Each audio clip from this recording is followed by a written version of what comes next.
It is a beautiful day. Hello, everybody. What a day to be alive. We're back with another session here. Day 53. Waiting is gay. Yes, I agree. It just gives me some time to test everything, like make sure the streams are working and set up my lighting and stuff like that. There was one day a couple weeks ago. I think it was a couple weeks ago. Man, all the days are like merging together for me. But there was a day where I accidentally clicked on like this main screen before I had everything set up. It was just a jump scare of me like looking extremely depressed and like laid back just in a nearly pitch black room. I was like this. And it was extremely dark because all my lighting was off. Anyway, beautiful day today. The birds are chirping outside. Everything is good. I'm gonna turn on my AC because I am sweating. You can see the glistening of my forehead.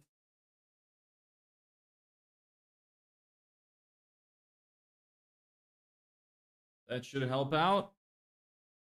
Anyway, do I have any updates for you today? So we got our first lead from our email. Sorry, not email. It's not email anymore. From our ad campaign. So that's exciting. I'm going to call them later. See if they pick up. And if they don't, we're just going to send them emails. Other than that, I'm going to dedicate this session to writing out my email nurture system.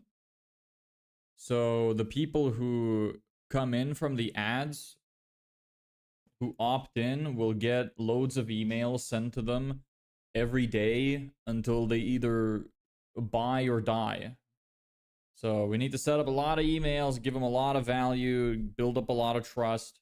I'm trying to make these emails short but extremely actionable. And it is going well. I like it so far. Let me share what I have here with you all. I should always get in the habit of always checking my screen to make sure there's nothing that you're not allowed to see. I genuinely just don't do it like anytime. You know, yesterday I tried to stream Silksong and it didn't go well because all of the pages are down and I ended up giving up. Now the game is in my library and I have yet to play it. And I did a little bit of reflection yesterday and I thought, you know what? Maybe this is a sign from the universe that now is just not the time. Maybe it was trying to tell me that I need to focus on the important things first. There will always be opportunities to have a gaming channel like I've wanted in the future. This isn't the only opportunity that exists, but I need to prioritize making money right now because it's extremely important. So as much as it pains me and as difficult as it is to say, the game I've been waiting for 6 years is going to take a back seat and I'm not going to play it until I make some money. So, yeah. Sometimes you just have to listen to the universe, you know? Listen to what it has to say. Anyway. So, where was I? I wanted to reread this email I wrote. How to make your offer feel 10 times more valuable without adding cost. Let me put on some background music too. Is it going? Yes. And I should turn off my desktop audio. Okay, it's off. Hey, name. Contrary to popular belief, homeowners don't always pick the cheapest quote. They pick the quote that feels like the best deal. That's where value stacking comes in. Example, imagine two landscapers both charge $4,000 for new patio. Contractor A just says patio installation $4,000. Contractor B says patio installation $4,000 includes 12-month maintenance tips, free design consultation, free cleanup and haul away, and priority scheduling within 2 weeks. Same price, but which one feels like the no-brainer? And you know the answer. You know the answer, and here's why. Humans don't calculate value logically. We stack up everything and think we're getting, and everything we think we're getting, and the bigger pile usually wins. Your move today. Well, I don't really like this statement. We do calculate value logically. Want to rewrite that.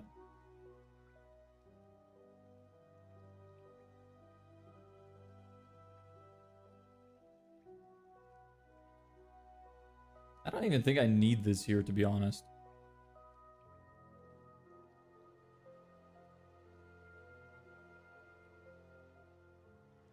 Let's do this. You know the answer. Your move today, look at your current offer, write down 3 to 4 extras you already do or could do cheaply that you never highlight. Package them into your quote so it feels like the homeowner is getting way more than just a number. Yeah, that's it. Pretty simple, but very valuable. So let's get on with the next one.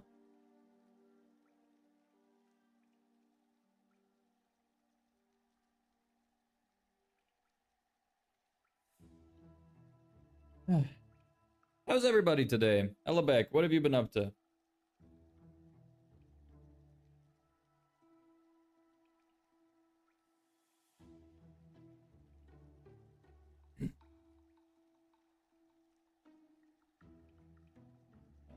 Subject line. Nurse, keep thinking about it. How to stop it. A name. Ever given a quote that seemed perfect and then the homeowner says, we'll think about it. Driving right now, can't text. Okay. Good man. Don't text while driving. That's some commitment.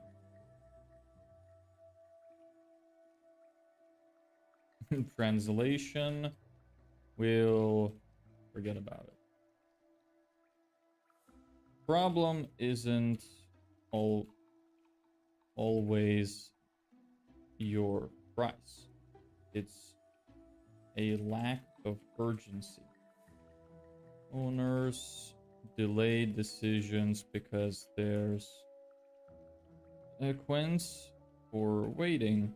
Your job is to give them one without being pushy. Are simple ways to build urgency into your offer.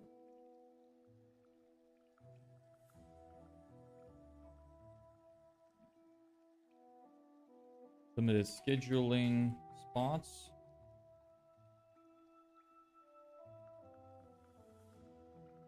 We're only booking 3 new projects this month. Seasonal deadlines. Book before the first frost and will after right. Ready by winter. Bonus deadlines. Why is this one going bold? Sign up by Friday.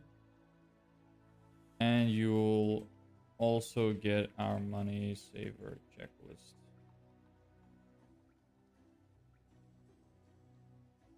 Hey Cyber, what's up? How have you been? What have you been up to?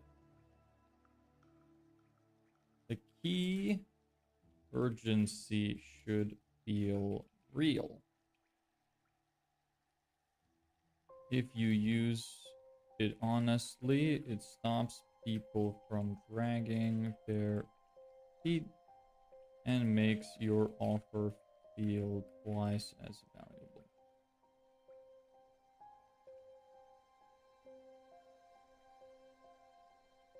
Your move today had one urgent reason why a homeowner should book this week, not next month. Even a small nudge makes a big difference.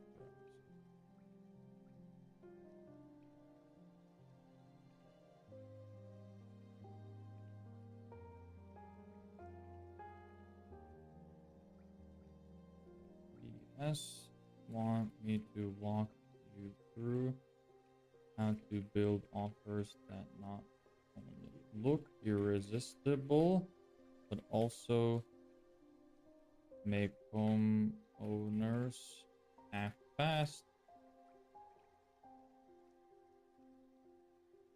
Cool.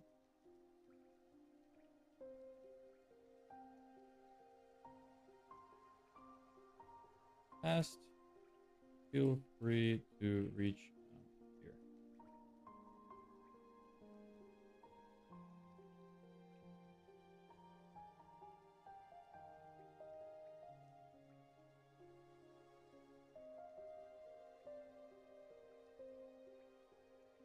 Here and my team, and I will.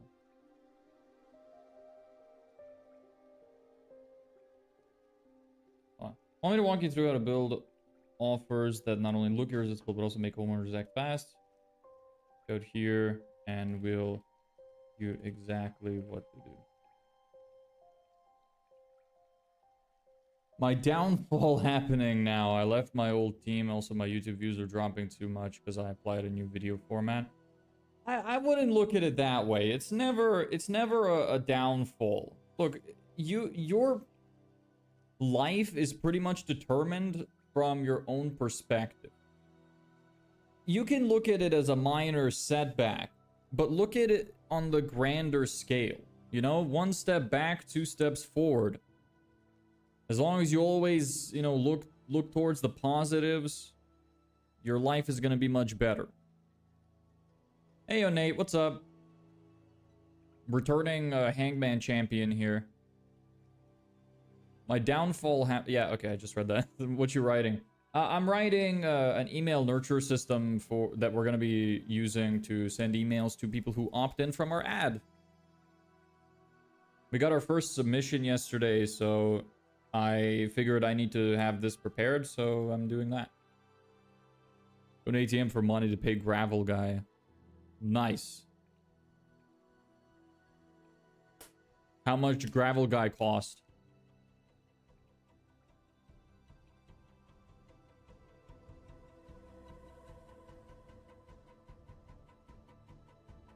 I've been having a nice day. I've just been chilling here, writing emails. This is the 6th one. What else did I do? That's about it, actually. It's been taking me a while. The first couple emails were the hardest because they're the longest. So, have somebody who opts in, they immediately get this massive... this confirmation email, and then they get this huge email, which gives them a lot of value. So. Then the rest are little tiny ones.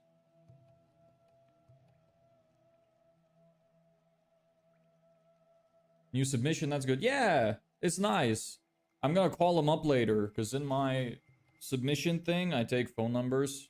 So, call him up later. I'm gonna see if he's, you know... I'm basically, what we're running right now is essentially, it's called a decoy offer. We're offering something free, and then when people reach out to get the free thing, we call them up, and we're like, hey, are you here for the free thing, or do you want to... or are you looking for long-term value, essentially, long-term results? So I'd call them. I'd be like, hey, saw you submitted the form. You know, I just wanted to know, would you be happy to, you know, schedule a time sometime this week? I could show you exactly how the system works. And if they're like, no, I'm busy, I could just be like, all right, no problem. What I can do is over the next, you know, few days, we're just going to be sending you emails of which are going to be like individual breakdowns of the system so that you can get a bunch of value from it, start implementing these little steps, and it's going to make a big difference to your business. And then I would just end the call there. If they do want to book in, when they're on the call, we're going to be like, okay, so are you here for the free thing, or are you here for long-term value? If they say the free thing, I'd be like, okay, whatever. I'll show it to them. I'll explain how it works. And then I'm going to try to show how the premium thing is so much better. And if they do want the premium thing, I'll just pitch my offer immediately. So that's kind of how decoy offers work. That's what we're running. I need to still record some ads today. I was meant to do it yesterday, but then it just didn't work. So I need to record some ads today. Because right now we're just running like a very simple static image ad. And I need better conversions, so I'll do that. Seems like you've been typing nonstop. Yeah, pretty much. What is left to finish? So, okay, I could pull up my to-do list, and I can tell you exactly what we need to do.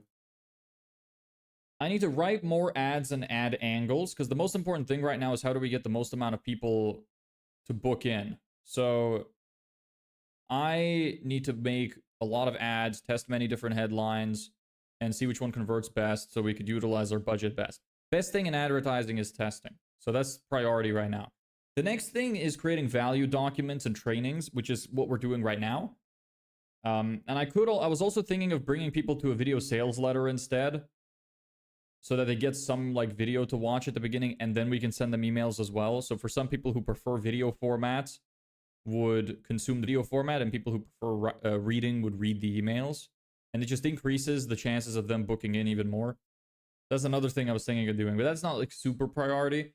The email nurture campaign is what I'm focusing on right now, because the main things right now are how do we get the most amount of leads in, which is going to be determined by the ads, and how do we get the most amount of people to convert, which is going to be determined by the value we give them. So those are the two key things we need to focus on, is giving as much free value as possible and making new ads so that more people are interested. Then I still have to plan out the remainder of my sales script. I have a really good pitch written, which I went over one of the previous days. But I also want to write out the sales script for my downsell offer. So in case they can't afford the full package, how am I going to bring them down the steps to be like, okay, well, if that doesn't work, does this work? If that doesn't work, does this work? In terms of like payment plan downsells and stuff like that. I have to rewrite my service agreement letters to have them prepared for all of the different downsell variations. And then I was thinking of also adding some bot protection on my forms, because right now I don't have any. And that's just because it was such a pain in the ass to set up. I just kind of got tired of it and just wanted to run the campaign, so I didn't do it. Hey, Kiss. Is that actually part of your name? I'm going to call you Kiss, because I don't know how to pronounce the other part. Juwonlo. Sorry, I don't... Everybody always has such unique names. It's hard to keep up. How's it going, Dave? Been out for a while. Have you closed anyone yet? No. So I don't remember when was the last time you were here, but our email campaigns were not working, so I decided to stop doing that and focus on ads instead. So we set up our funnel that we were going to use for our ads. I made an advertisement. I launched it. It's been running for 2 days now. 3 days now.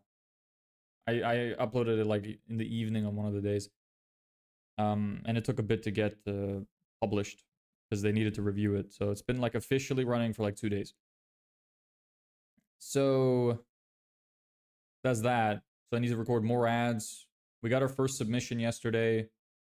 Our CPL is $20 right now, which is not great because the ad is like not amazing. It's fairly simple of an ad, which simple ads can still work, but that's why I need to record some video ads that's going to drop our CPL.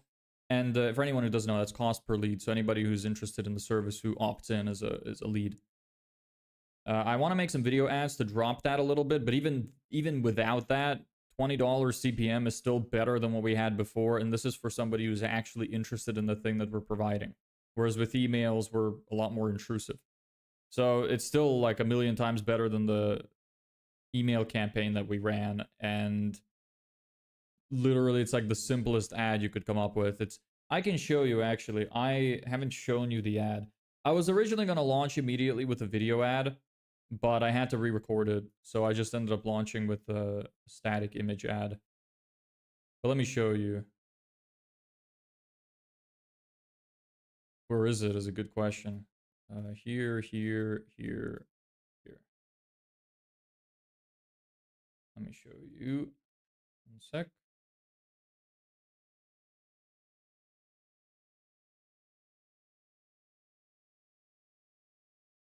There.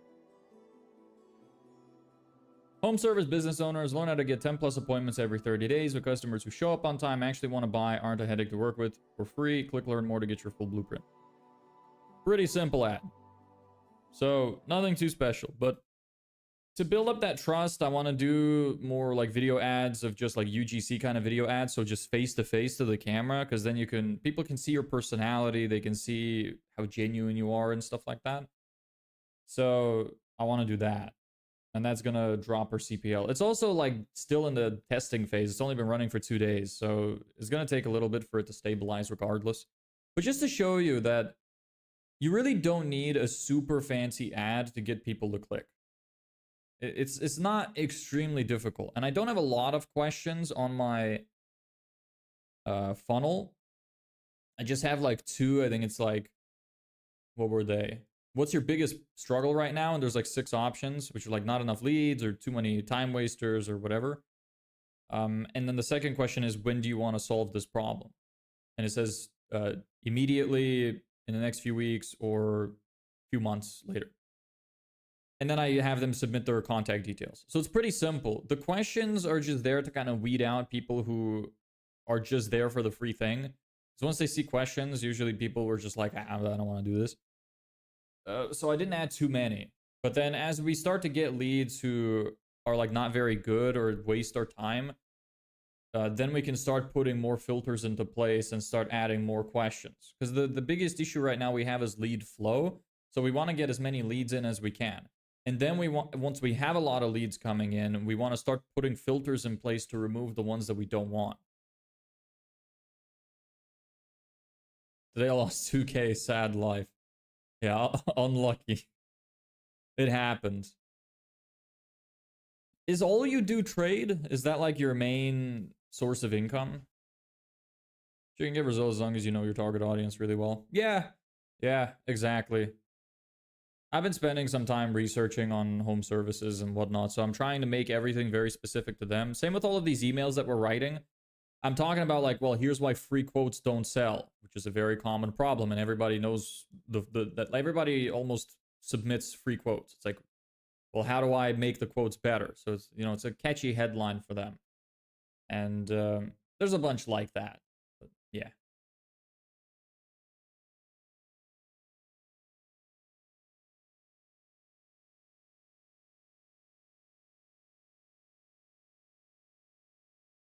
Anyway, next email.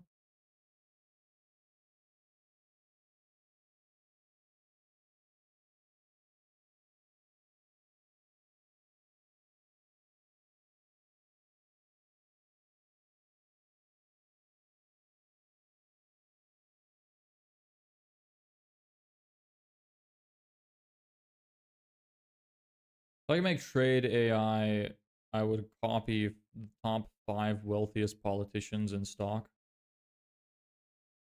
Is that information publicly available? I feel like it wouldn't be. I wonder how good some of the trading AI things are. It'd actually be quite interesting because I imagine most of it is still down to luck and how the algorithm is set up. Because when you think about it, trading is essentially just stealing money from someone else. So if everybody, hypothetically, everybody was relying on AI to do the trades, well, half of them are still gonna lose, you know? Because they gotta get the money from somewhere. I really don't like trading as a career. It makes me like sad because it's such a lazy way to make money. Not to say that it's not a hard work. That's not what I'm saying. I'm saying that you're not really providing any value to society whatsoever.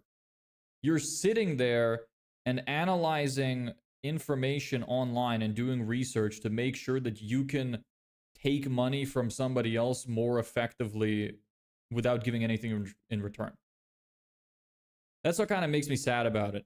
I think that most of the time, and this isn't like necessarily always the case, but most of the time, the people that I've talked to who became successful or wealthy from only trading are losers.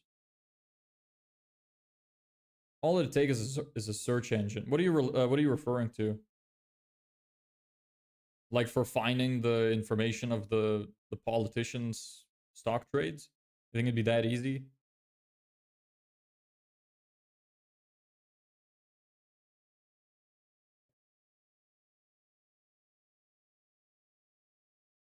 I think you're getting censored. Yeah, the message above that got censored. Rip. I didn't get to read it in time. Unlucky. I don't think politicians should be able to do inside trading. Well, yeah, insider trading is illegal, is it not?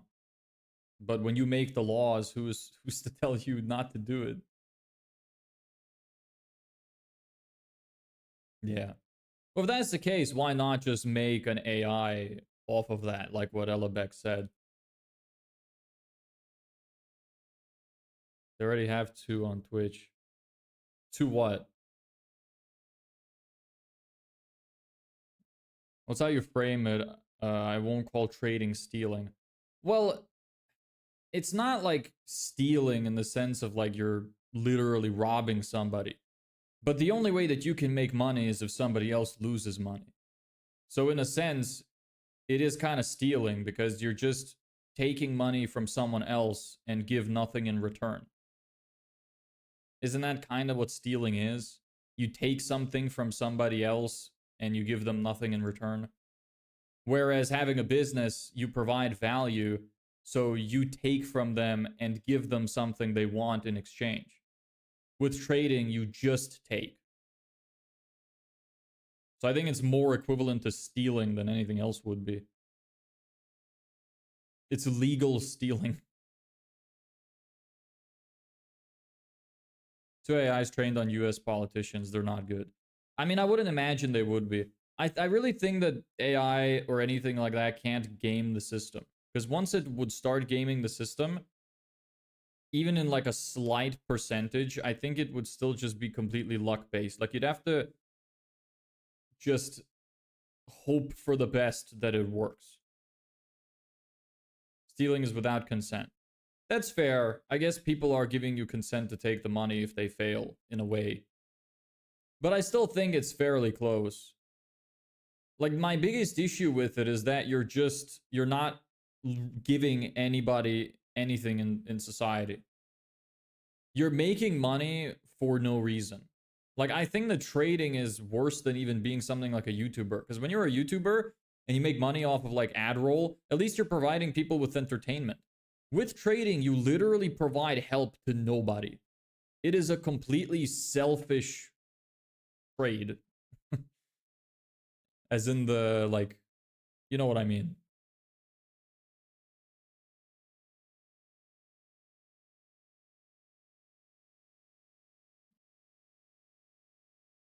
Oddly enough, I learned stock from eggs. No, you're giving them money for the stock they're trading you for. Like if I have stock, eggs, and Biggs buys the stock. I'm not talking about. Sorry, I'm not talking about like stock trading as in business. I'm talking about trading crypto. I should have clarified.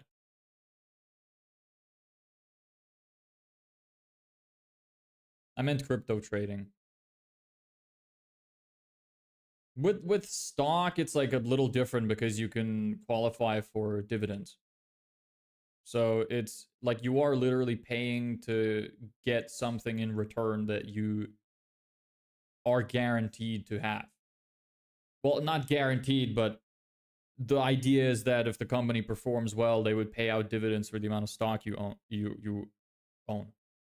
So you are getting something in return. Whereas with crypto, you're really not. Like you could argue the like security stuff and having like decentralized currency and whatnot, but it's still like you're not really getting anything in return.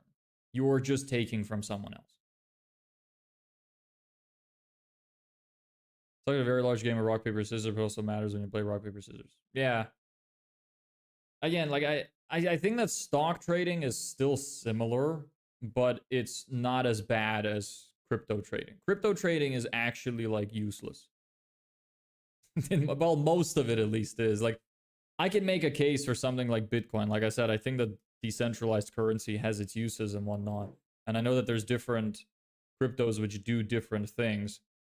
But something like trading meme coins and stuff, like that's the dumbest shit. Like it's just sad, to be honest.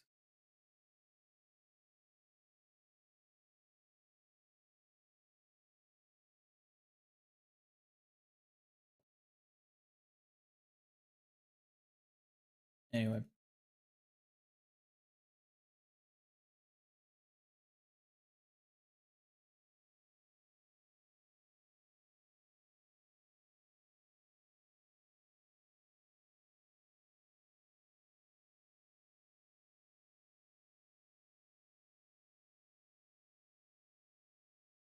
Crypto has 125x leverage.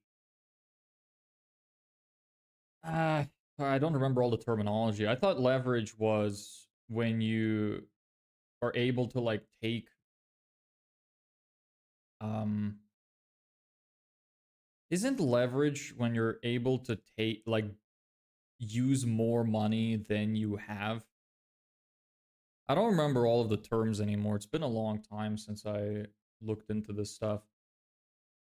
I'm sorry, $75 from $1. Yeah, but my point is that you're like useless to society. Like, I'm not trying to offend you, but you making that money, you helped nobody and you accomplished nothing. You just gave yourself more money, and you took it from someone else who was trying to do the same thing to you.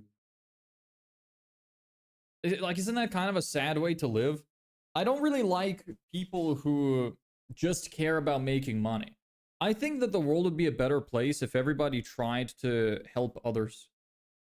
This is why I like the idea of owning a business, because it's like the most direct way you can help people. It's harder, sure, like in some instances, because you might need employees, you might need an office and whatnot. It's a lot more complicated than trading in that sense. Not to say that the skill floor is any different. Obviously, trading is still complicated, and there are people who know it very well. But being a business owner generally is harder, because you have to provide a genuine service and keep people happy and provide value to society, etc., etc. Whereas with trading, you just sit behind a computer, read some charts, and try to make guesses of when other people are putting in money so you can take it.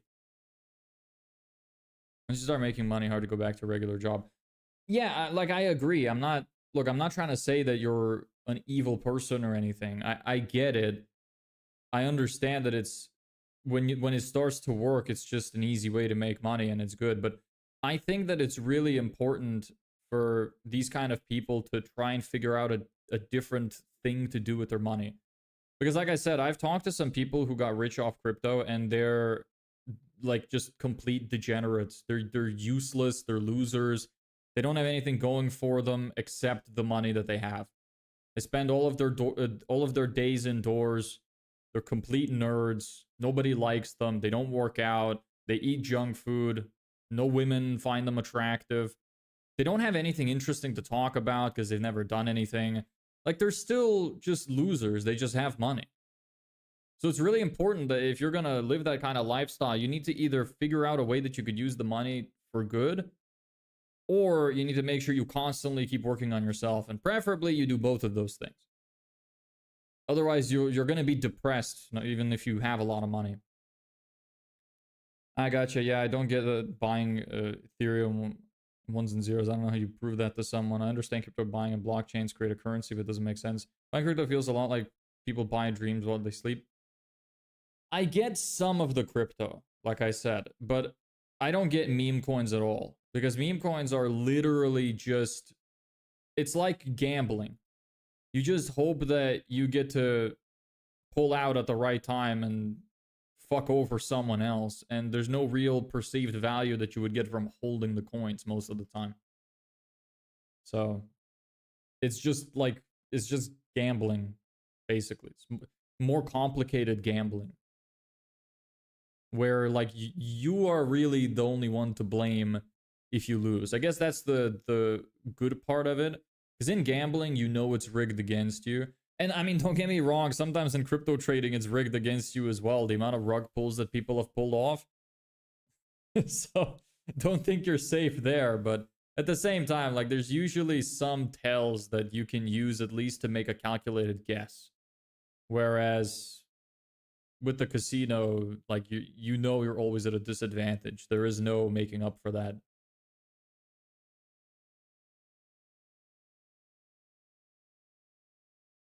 I'm not even sharing. Oops.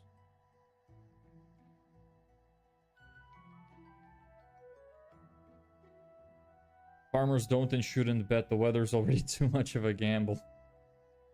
New strategy is options during the expiry day before market closes. Very volatile, like 10x 5 minutes before closing.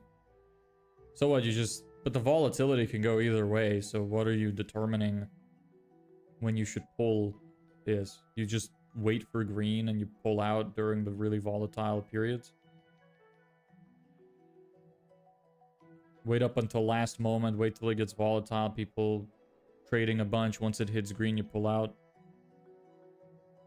What do you think of my water bottle idea about having advertisement of water bottle to pre-purchase water for some customers?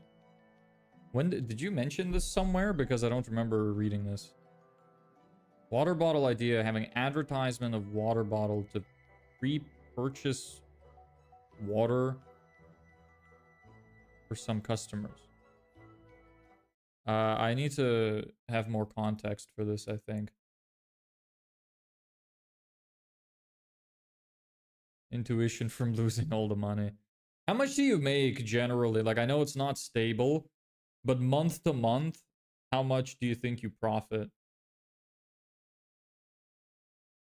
Advertisements on the bottle pay for the water itself. That's not a new concept, actually. There's a company that had already done that.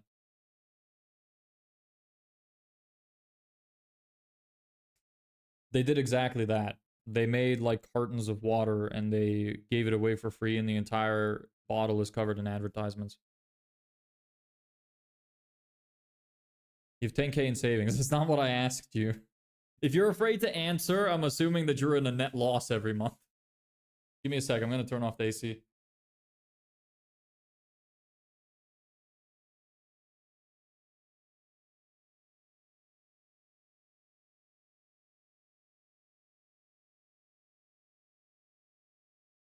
Is the water good? Is the bottle large? I think it's essentially the same. I think they source it from springs. Just, you know,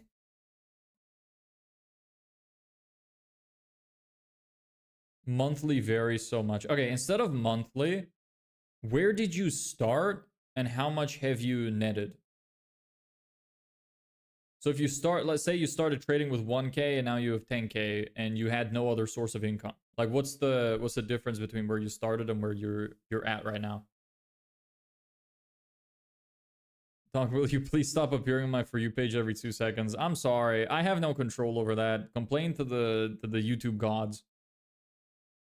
You know, there's a little there's these 3 dots next to the bottom right corner of the video. You can click that and then just say not interested or like don't see videos from this channel or something like that. So you can get rid of me for good. You won't have to worry after that.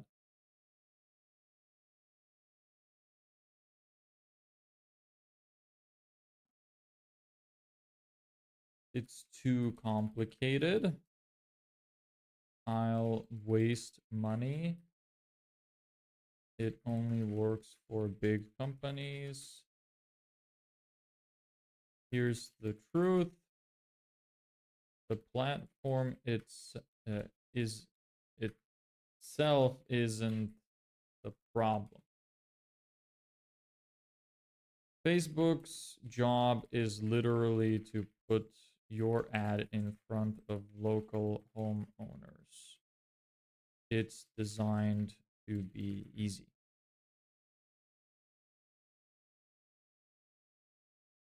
That's how they make their money. The real challenge is what you put in the ad. If your offer is weak, no ad system in the world can save you. But if your offer is strong, clear, valuable, and specific, Facebook becomes the easiest way to fill your calendar. Think of it like this. Facebook is, I'm not sharing my screen, my bad. Facebook is just the billboard. Your offer is the message on it. And the message is what makes someone call. Your move today. Stop worrying about the tech. Instead, write down one simple ad headline clearly explains the transformation you deliver.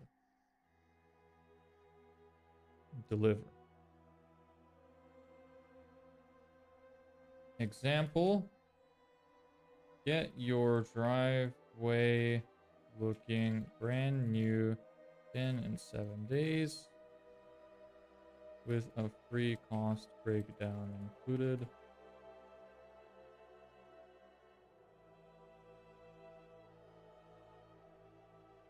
Pro tip. What was the pro tip I had in mind?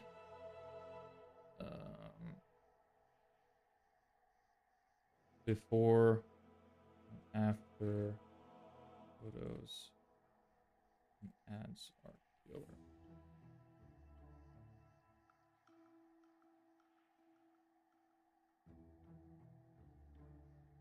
No.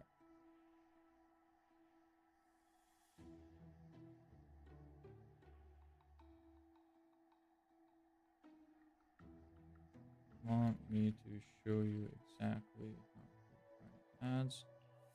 Homeowners, stop scrolling and start cooking. Click here to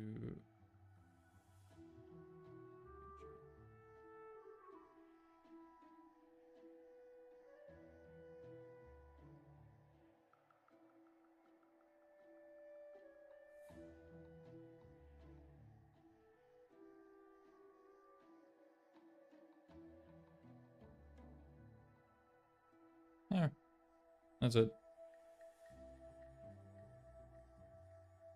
A lot of home service business owners avoid Facebook and Instagram ads because they think it's too complicated, it'll waste money, it only works for big companies. Here's the truth. The platform itself isn't the problem.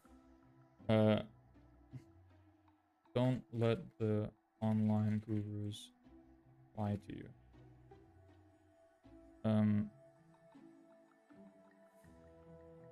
Here's the truth. The platform itself isn't the problem. Don't let the online gurus lie to you and tell you it's complicated. It's not. Facebook's job is literally put your ad in front of local homeowners. It's designed to be easy. That's how they make their money. The real challenge is what you put in the ad. If your offer is weak, no ad system in the world can save you. But if your offer is strong, clear, valuable, and specific, Facebook becomes the easiest way to fill your calendar. Think of it like this. Facebook is just a billboard. Your offer is the message on it. And the message is what makes someone call. Your move today, stop worrying about the tech. Instead, write down one simple ad headline that clearly explains the transformation you deliver. Get your driveway looking brand new again in 7 days with a free cost breakdown included. Pro tip, before and after photos in ads are killer. Talk soon. Me, making client getting easy. PS, want me to show you exactly how to write ads that make homeowners stop scrolling and start booking? Click here to reach out. Oops. Maybe I should just make the whole thing a hyperlink. Copy. Edit. Hey Ezio, what's up? Not much, just doing some value emails. The nurture system we're gonna use for our ads. After stream today, I'm gonna call up that guy, see if he's interested.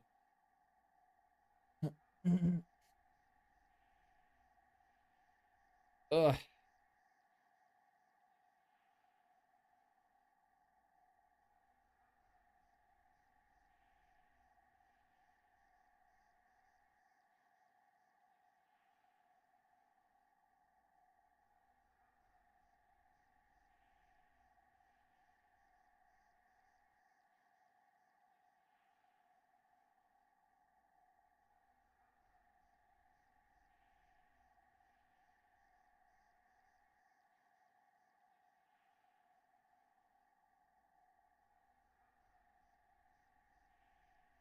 By the way, the raw gravel guy, $400 equals 3 dump truck loads of gravel in aggregate.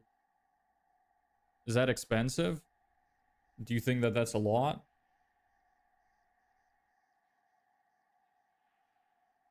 Because I think that sounds pretty reasonable.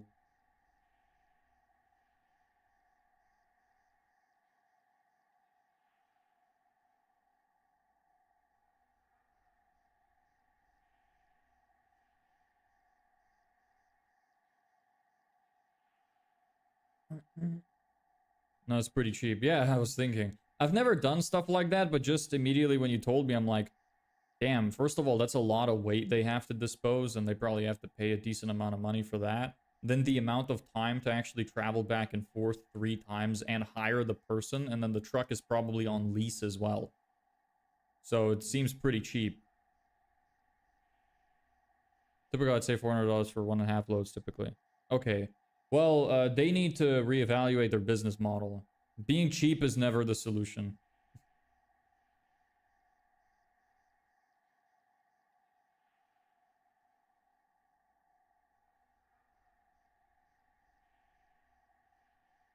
You know what's a really common misconception that people have? And I wrote an email about this in this nurture system. People don't buy, usually people don't buy on price. People usually, like, I hear everybody always say that, oh, people only care who's the cheapest and they buy whatever's cheapest. But it's just not true. People buy what the best value is for the price. So if you're commoditized and you're all doing the same thing, then yes, people will buy what's cheapest. But if you are able to separate yourself from your competition by providing more than them, then they would go with you instead of the competitor. It's not about the price. It's about, do they think that they're getting significantly more value in exchange for the amount of money that they're paying compared to somebody else? That's a really important factor to keep in mind. Because people, I see businesses constantly competing with each other on price. And it's the fastest way to run yourself into the ground. You're just going to be depressed.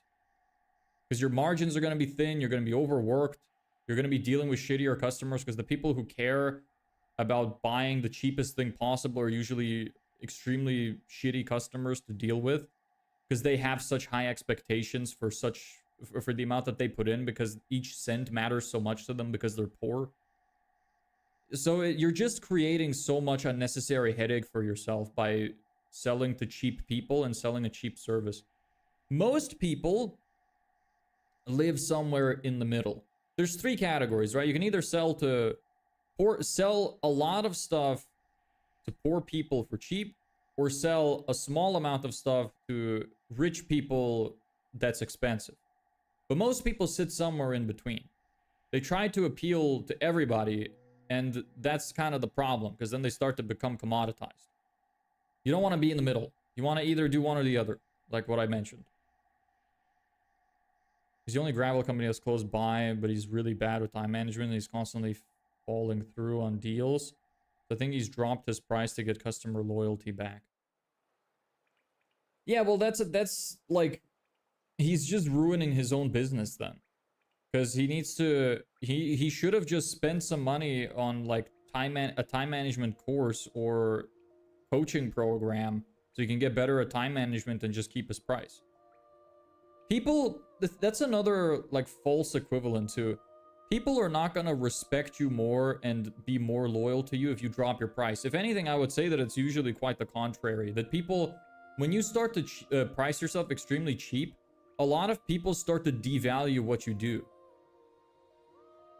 They unless you give a good reason. Like, you can give discounts and stuff, but it needs to give them a good reason for why the discount exists. You should never just lower your price for no real benefit. He could have made, like, he could have done that and made a specific kind of deal. He could be like, oh, for this week only, we're doing $400 for this, as long as you leave a review. And he could actually get something out of it and lower his price and make his customers happy without reducing the perceived value that they have of his service in their eyes. And it's just an example. You don't have to do a review, but you could say $400 only this week for X reason. And now it's no longer an issue. But just lowering your price would be bad, especially if you're saying he's the only guy who's close by. So if he lowers his price now, he's going to have a really difficult time bringing his price back up, because if he works for a lot of people for this kind of price, then you can imagine the process to bring the price back up is going to be slow, because people don't have somebody else to reach out to, and they're going to be really upset if he raises his prices really high or back to the normal level. So it's not a good idea. Reducing prices is almost never the answer. Unless, look, I would say anytime that anybody would want to reduce the price, you need to either give a reason and give a massive discount for a limited period of time to make people happy, or you need to remove parts from your service that you had before, or you need to stack bonuses on top of the thing that you're already providing and not change the price. So give more value instead of reducing the price. Reducing prices in a restaurant draws in the vultures, I know that. Yeah, but it also doesn't draw in long-term customers though. And that's what almost every business actually truly wants. Like the most important thing in a successful business is the churn is extremely important, and the lifetime value of your customers is extremely important, because that's what makes you rich. Getting customers in quick is nice for a quick buck, but if you actually want to have a business which is sustainable, dependable, consistent, you need to increase your customers' lifetime value. And you're not going to get long-term customers by reducing your price. Unless you use the strategies aforementioned. Like you give a big discount for a specific reason, or you value stack, or, something like that. You experience a DM outreach. I'm trying to reach out to epoxy flooring businesses, but I haven't gone to pitch before I get ghosted. How are you? DM outreach is almost the same as email outreach. What's your email out? Oh, sorry. What's your DM outreach message? What's the initial message you send them?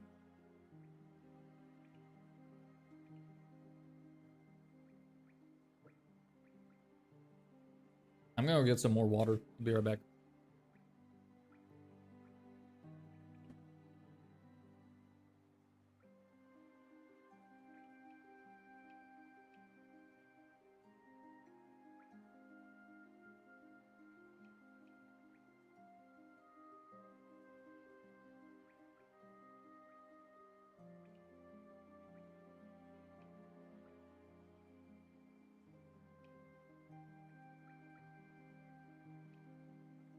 I'm back. Oh.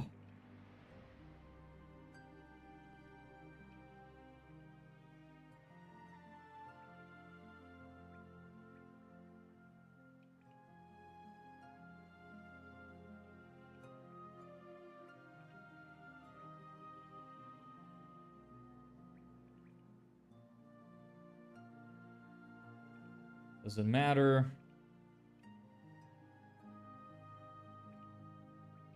The good news, writing good headlines is simple. You don't need to be a copywriter. You just need to speak to what homeowners actually care about. Here are 3 headline formulas you can steal today.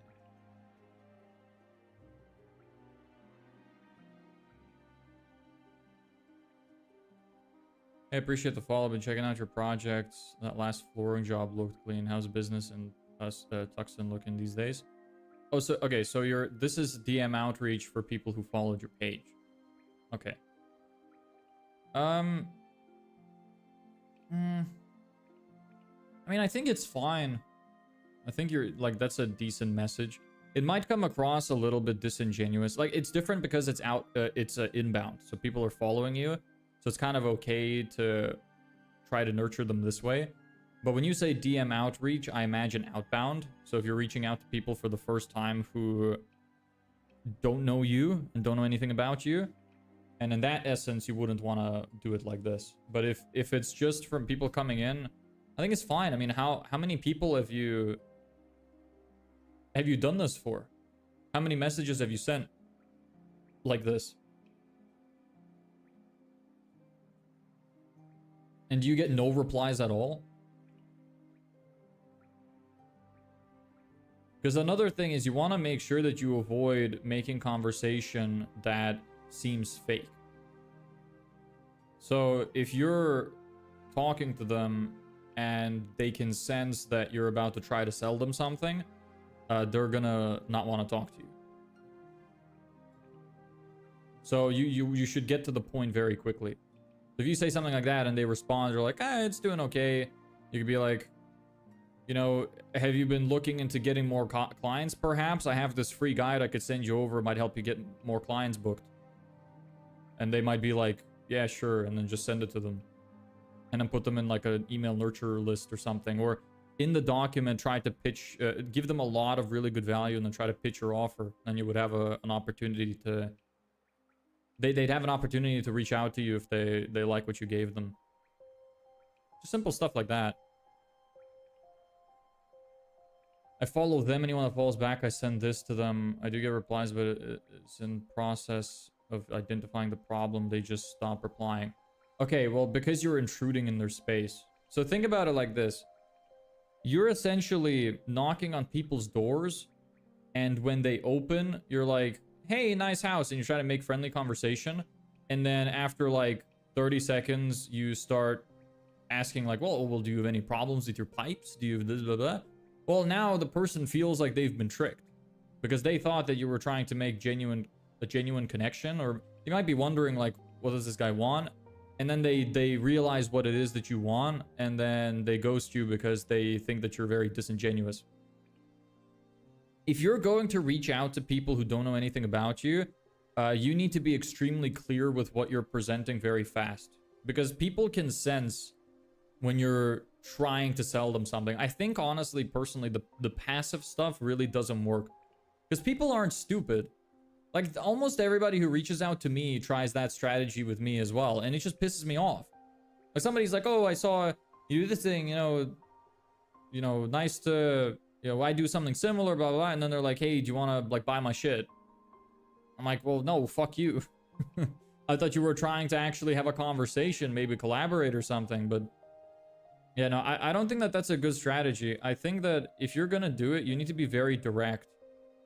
You can ask them, like, hey, how's the jobs looking? And like I said, just ask them directly afterwards, after they reply, just go like, hey, I have this thing that might help you out for free. Do you want it? And that would build up goodwill. And you'd get to the point fast. So that would be a better way to do that. No one is almost ever gonna let you pitch in DMs like that. You need to be upfront. Don't bullshit people. Also, the numbers matter a lot. This is why I asked, how many people have you reached out to like this? I don't know what the statistics are for emails, but sorry, for DMs, but for emails, you can expect like 1 to 2 positive replies every 100 messages you send. So, like, you gotta send a lot of DMs and emails if you want to have a good shot. Ellebeck, I think you got censored again. YouTube really doesn't like you. I think I just saw a message from the corner of my eyes, but it didn't go through.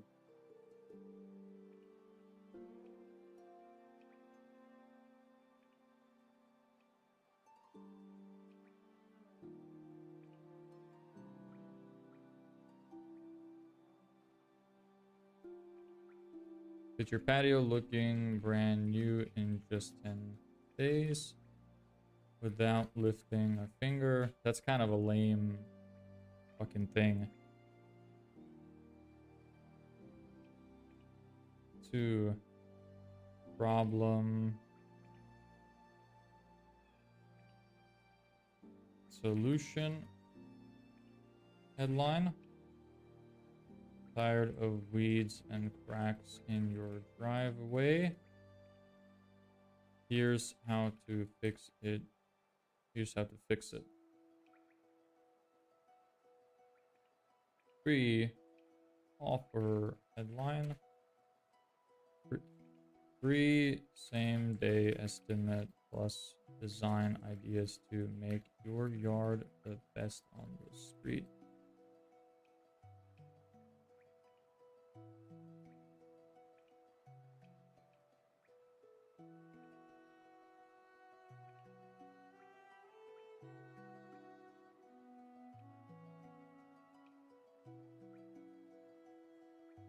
See how each one makes the home owner stop, nod, and think, that's me.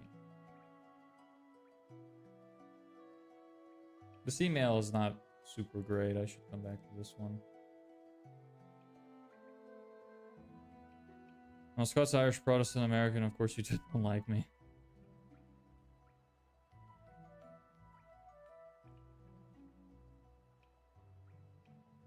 Take one of these formulas and rewrite it for your own service. Each one strong, even one strong headline can turn a dead ad into a client machine.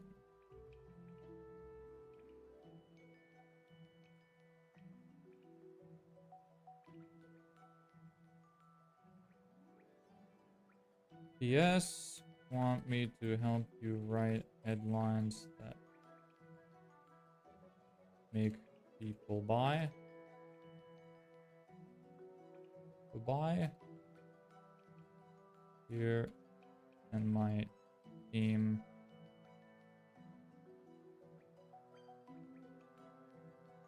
here to book in with my team.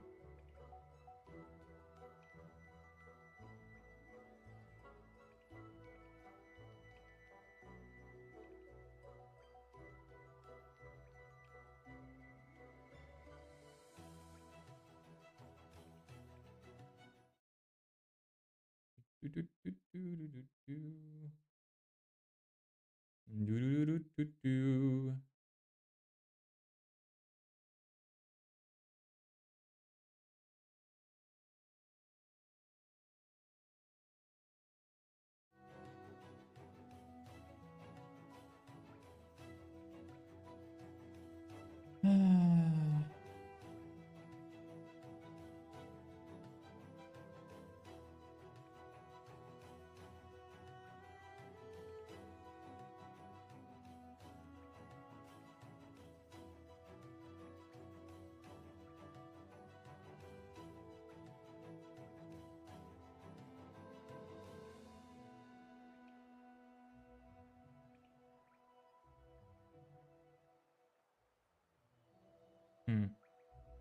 I could probably make this email much better. Let me look up some documents I have. Did I write it in my ads? Was it here? Yes. Ad structure.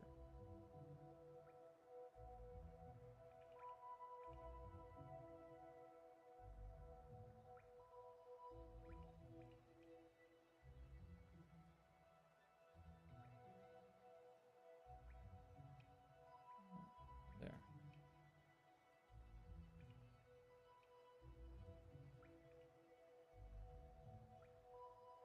Value. Guarantee. Solution. Guarantee. Yes. Ad structure. How many sequences in an email? What do you, in terms of what? Like how many follow-ups? And is it for cold email?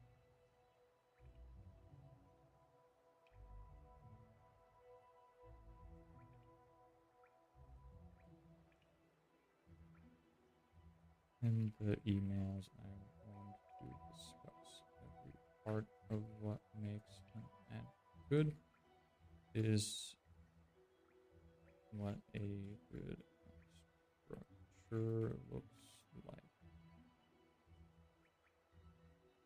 The email you're working on. Oh, I'm gonna add as many as humanly possible.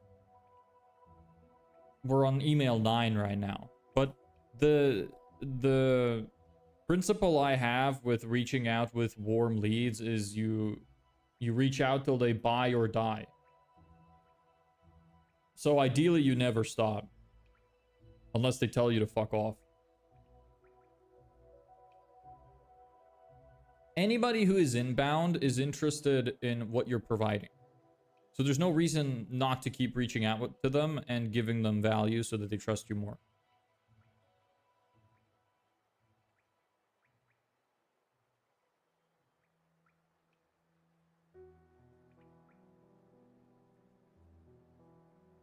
Things don't have to be in one email. We can split them up into multiple emails and expand on only a couple points per email. Let's do not overwhelm.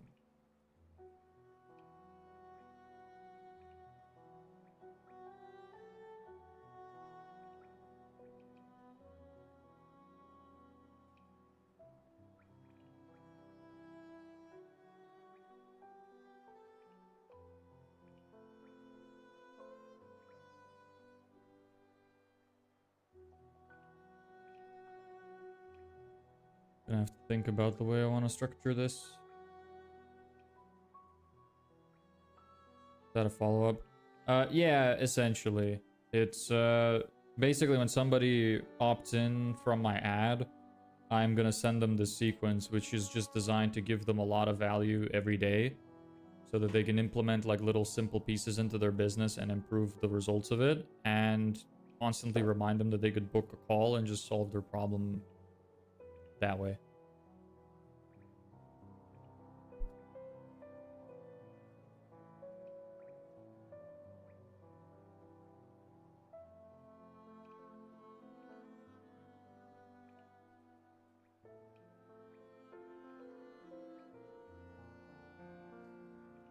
Elapec, come on, man. You're supposed to be more mature than this.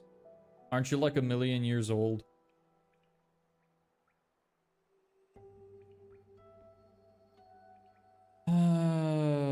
How detailed do I want these emails to be?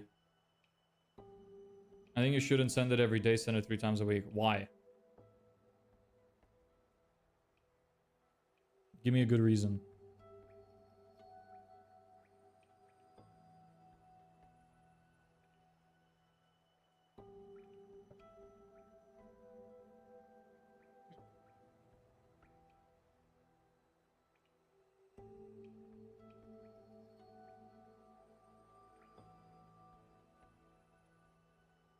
Hey, Rakesh, what's up? School, work, or college? What do you do?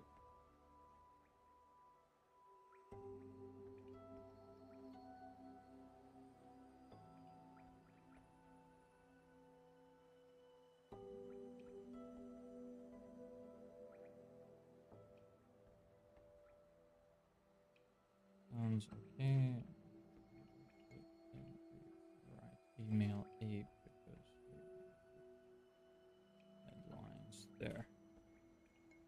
Working professional. Data scientist and education. I'm imagining it's an education tech startup. That's interesting. How's that going for you? What is it that you do? Like, what are your daily responsibilities? The reader will be tired instead of just trying to warm them up by more and more persuasive copy. I'm trying to just give them value. I'm trying to warm them up by giving them value. I don't think that anybody would ever be tired of reading something that is helpful to them. It's like, imagine, hypothetically, imagine you're somebody who gets no bitches.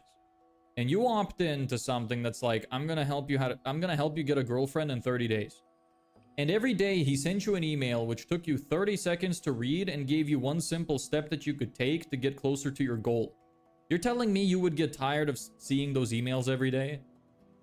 I wouldn't be if I was in that case. In that position, rather.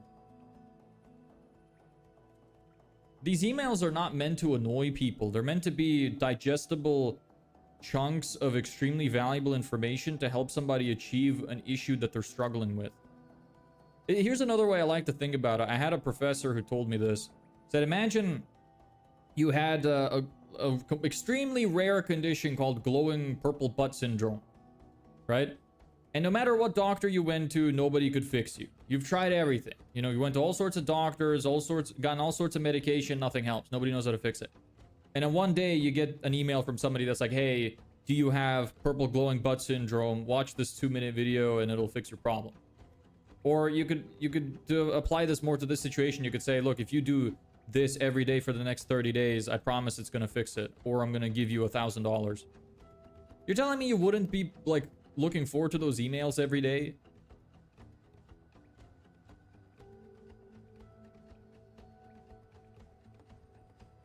Personally, like, I read a lot of the emails of the things that I've signed up for because I actually like the stuff. I value it.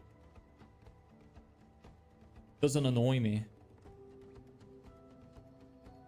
And keep in mind, again, that this is not for cold outreach. This is for people who chose to opt in to get this training.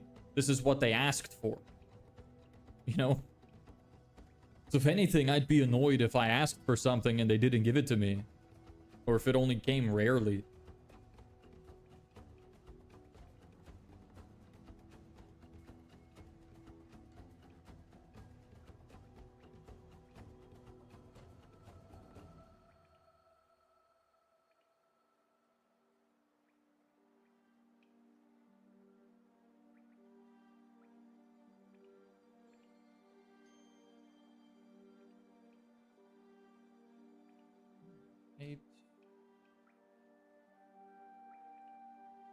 This mostly on call.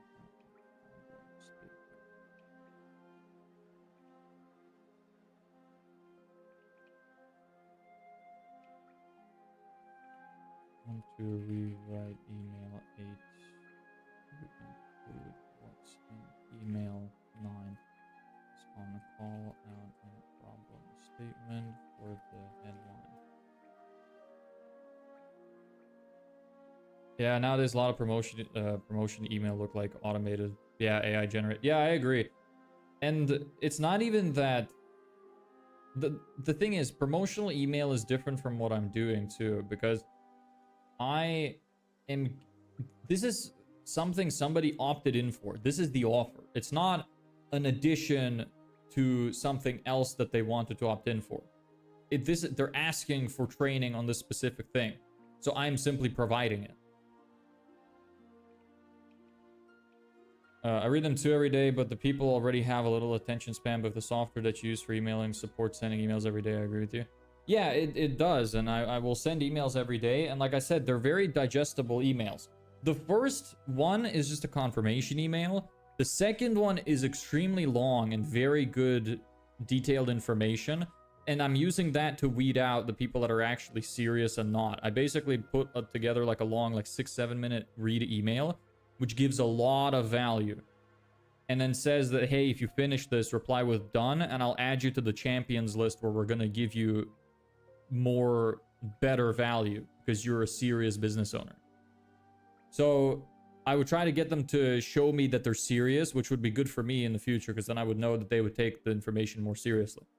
And if they don't, whatever. The rest of the emails after that take like a minute of their day to read and give them very simple steps that they can implement into their business immediately. So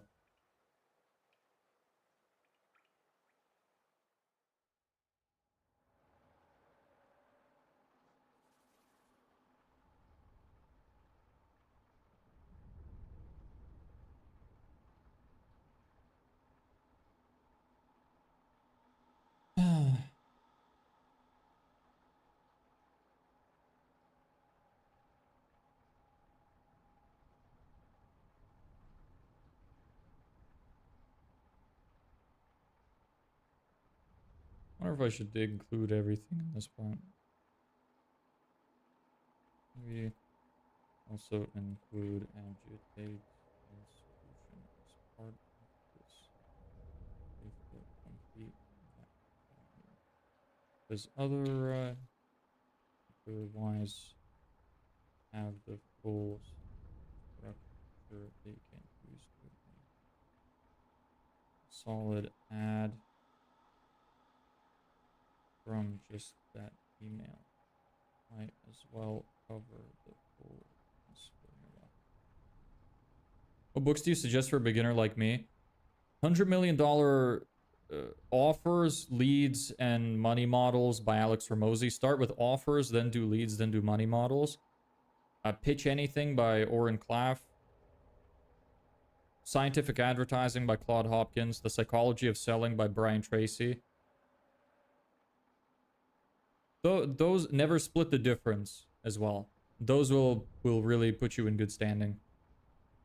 The Alex Hormozy $100 million offers and leads books are available even for free on Apple Podcast if you're willing to listen to them in podcast form.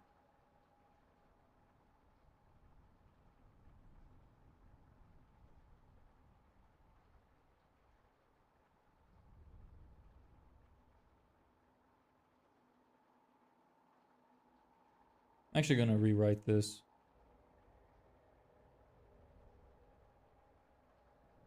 Thanks. No problem. Happy to help.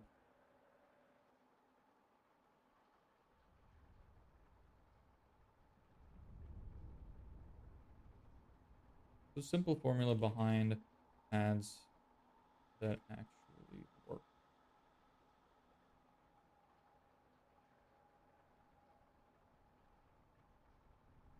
Hi. Name.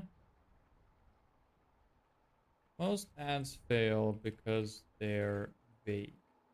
Don't call out the right people. They don't hit on a real problem.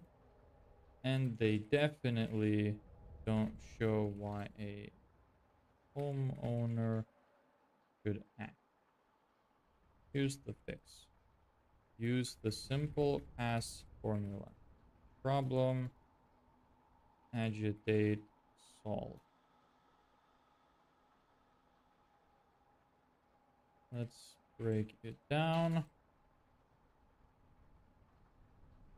1. Call out plus problem. Start by speaking directly to the homeowner, naming their issue.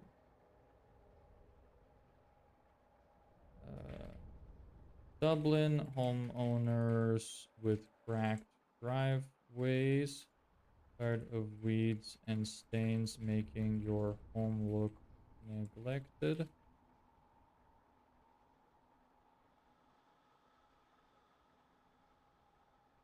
Do target pain or benefits? You need to target pain and then you can explain the additional benefits. You can do both. But when it comes to a headline, headlines should almost always target a pain point of some kind. It's the easiest thing to target. You call out who it's for and like in terms of location or the kind of person that they are, and then what their problem is to get their attention. Make the pain feel urgent. Show what happens if they do nothing.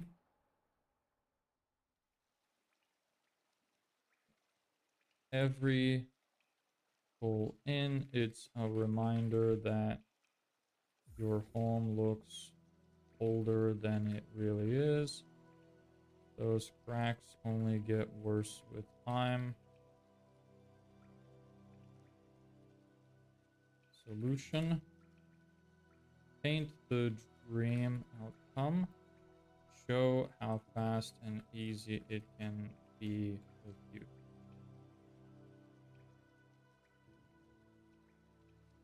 In just 7 days, we'll restore your driveway so it looks brand new again, backed by our crack-free guarantee.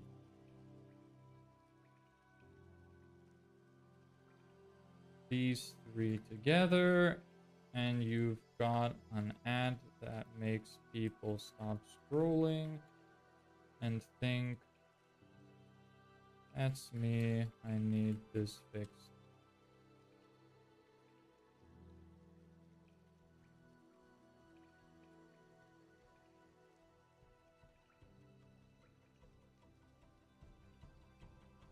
Remove pay.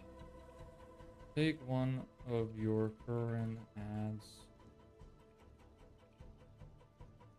And what if they're not? Write an add using the pass formula.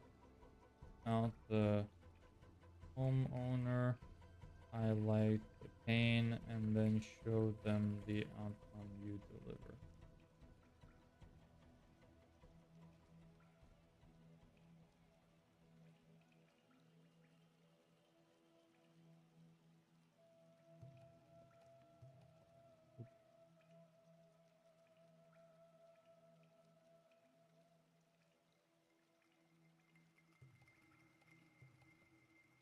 Yes. Need to help you write ads step by step using proven frameworks.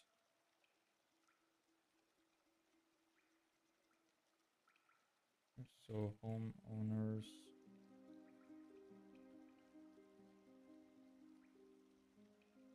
but book in. Click here to schedule a call. I think I'm gonna mention the call to action afterwards. Or maybe, yeah, you know what? Maybe I should just include the call to action here. I'm just describing the pass formula. Yeah, you know what? You're probably right. I should include a call to action in this email. Want me to help you write ads step by step using framework ads step by step. CTA before PS. What? Oh yeah. That's what I meant. Like, for in terms of the ad, you mean? I'm gonna help you write ads step by step using proven frameworks so homeowners can help themselves with book in. Schedule, click here to schedule a call. Copy.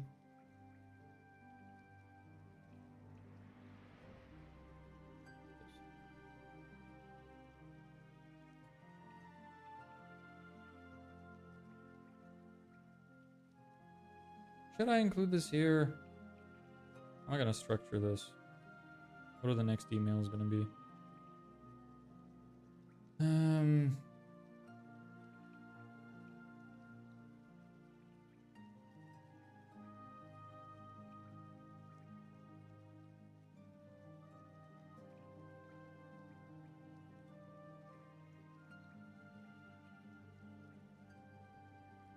I personally like having call to actions in the PS message.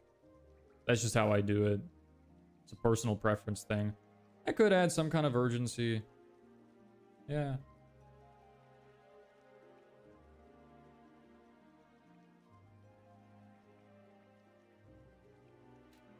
We still have 4 slots available this month.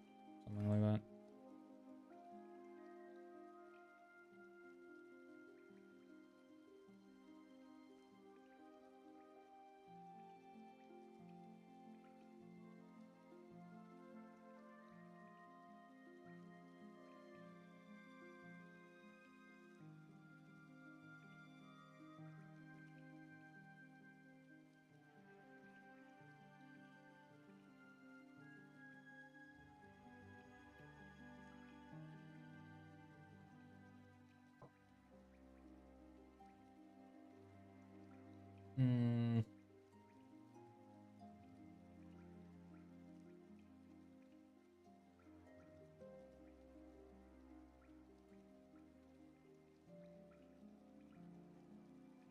I think I'm gonna add the call to action for the emails later. That's not what you meant, but like I was still thinking about maybe I should mention a call to action, but I think I'll mention in a later email together with something else.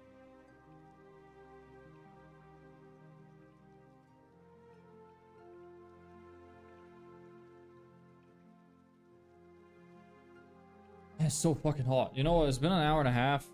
I think I'm gonna call it a day. Oh, I'm getting kind of tired of doing this. So, I'm also super sweaty. It's so hot in here. Anyway, yeah, thanks everybody so much for watching. Happy to have you here. Can I write an email for you? You're welcome to try. Yeah, go ahead. Are you in the Discord? If you are, you can drop me a message there. But either way, thanks everybody so much for watching. Happy to have you. Good stream, man. Thank you. I appreciate it. Yeah, Ezio, just send me a message on Discord. I'm gonna stream again tomorrow at 3 p.m. CEST, like usual. Maybe a little earlier, not sure. But probably still 3. I have a money clip made for bills. I got a money clip made for bills. What do you mean? Is that a reference I'm not understanding, or did you actually get like a clip to flip your money together? Bye, Ezio. Oh, so hot. I'm dying. So nice outside though that it's always sunny. It's wonderful. I smith the clip for my money. Okay, nice. Send it in the Discord. I want to see it. With the whole stack of bills too. Hundreds. Anyway, oh, hold on. 2 in of metal flattened, 2 folded over. Yeah, I mean, okay, I just want to see it. Send it in. Everybody, I think I'm joining at the end of the stream. Yeah, sorry. I'm quitting. Sorry, quitting. That's not a good word to use. I'm ending stream a little early today. I've been doing them kind of like shorter recently. Got money just to put a place in. Yeah, sorry. I'll be back again tomorrow at 3 p.m. Central European Summer Time. So, yeah. Anyway, thanks for watching. Happy to have you all here. See you tomorrow. Bye.